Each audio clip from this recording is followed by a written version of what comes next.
back to part 2 of the draw for the first round of the 2015 Kenley Cup. Already we've had some cracking ties in the first half of the draw. So Stephen, we get to move on with the rest of the first round ties. No time like the present day on. Here, here, here, here. So, right, next out, number 2. Number 2. Stickiest man. Yeah, arguably the most consistent player to have ever taken part in the Kenley Cup. It's Dara, Bobby Dazzler Harrington. So Dara's already been to a final and a semi-final of the Kenley Cup. So he might be the flashiest player on the circuit, but he's made of true grit and steel. We'll see who he's up against in his first round tie. He played a frame against Ken Doherty down in the Commons Inn, you know, the kind of pool players come here so often. He played these frames at the exhibition games, and Ken noted that he compared him to Peter Ebdon. Yeah, would you believe? Peter Ebdon, so he's obviously noting that Dara's a very kind of slow moving player, but psychologically he has to break down his opponent. Yeah, and I know one man who can testify that. Who would that be? That'd be David Drake, who's been broken down 2 years in a row. Correct. David Drake, of course, a fine player, and he's been beaten, as Stephen said, by Bobby D 2 years in a row, so he'll be hoping to avoid him. And he'll be playing number 9. Number 9. It's Padraig Bleeding Gums Murphy, the blonde bombshell from Ashdean. He, many have said, has been one of the, the most technically gifted players to ever step up to the Green Bays in the Kenley Cup, but it just hasn't seemed to happen for him. Yeah, I played him in 2013 and big game, lucky to come through it. Yeah. But no, a sticky player. It has been noted over the years that, won't name any names, but a few sources which more athletic football clubs say, he likes the good things in life. Maybe this transfers over to his pool career as well. Maybe he likes an easy run of things. Yeah. Well, he won't have it all his own way anyway. Play No. Bobby D. Bobby D. He has a cast iron grip on that cue. So number 8. Number 8 is the lowest ranked player in pot 1. It's David Vigorous Drake. So David, who will he be up against? He's already avoided his nemesis, Bobby D. Of course, they were in the same pot. Number 14. That's number 14, Peter the Almighty Stubbs. So they won't know too much about each other. I don't think they've met on the circuit before. I don't think so. And neither has progressed to a semi-final stage. So it's an interesting one and a big opportunity for two players to actually stamp their authority on the Kenley Cup. 2 balls left in each pot. Number 6. Number 6, Meow, it's the cat, Edward Edzer O'Callaghan. Now Edward, deep in the southeast, a proud Tracton man. For how long more on? For how long more indeed. But there have been rumours circulating, now before I go on with this, it has only been the Red Tops and no reputable newspaper, but there have been rumours circulating that he's been courting a Nemo lady and has been spotted down around Trebeg in recent weeks. How true that is, who knows, but will he be stopping the green and red for the green and black soon enough, Stephen? Only time will tell, huh? Let's see who he plays. He has number 15. Number 15, and that is Hotelier of the Year, Stephen Sushi White. Well, Stephen likes his raw fish. He's going to be up against the cat in this one.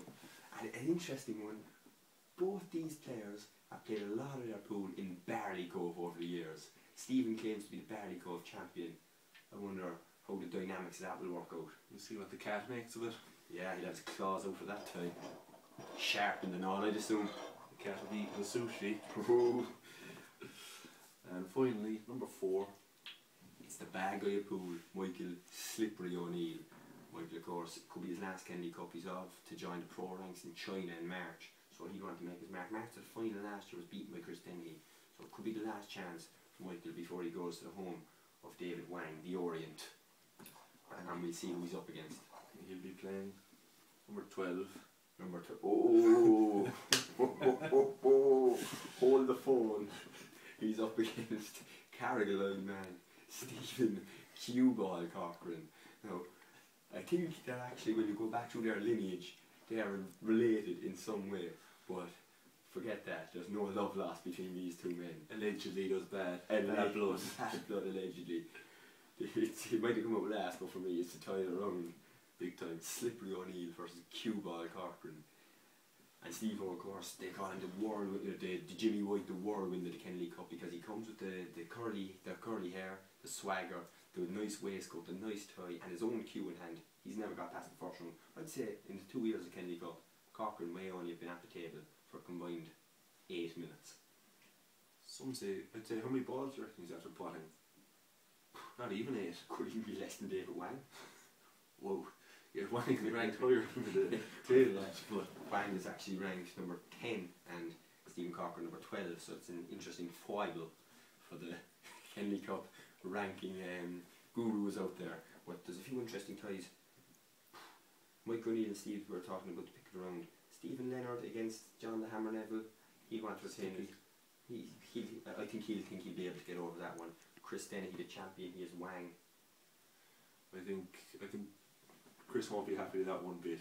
I know Chris well now, and his nerves, it can be like that. And when you're playing a man with Wang's experience recently of what he's done last summer, you know, beating Fu in one frame, you know, there's a lot more to come from the man from Japan. And of course, there is a lot more Asian interest in the Kenley Cup with Wang's continued participation, given the fact that, I suppose, David Wang will beat Japan what Pele is to Brazil and Michael Jordan is to basketball. So they'll be tuning in from all sorts of areas, such as Malaysia and everything.